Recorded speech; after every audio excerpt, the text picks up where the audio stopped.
Go to your Roblox Studio. Now open your project. In which project you want to add or import models.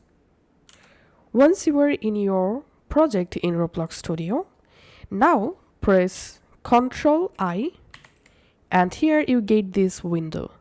Now click this search object box and type here mesh and add this mesh bird here. Once the mesh bird added, you will just need to move the mesh bird where you want to import your models. Now come to this Explorer section. Here you will find your selected mesh bird.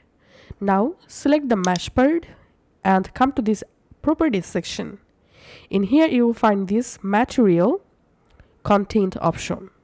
So just click this icon next to Mesh Content and now go ahead and browse your models from your PC.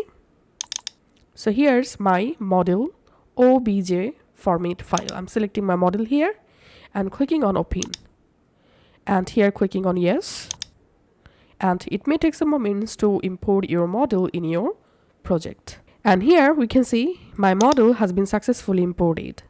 Now you can just move around the models where you wish and you can easily work with the model in your Roblox Studio project. So that's it for this tutorial. Thanks for watching.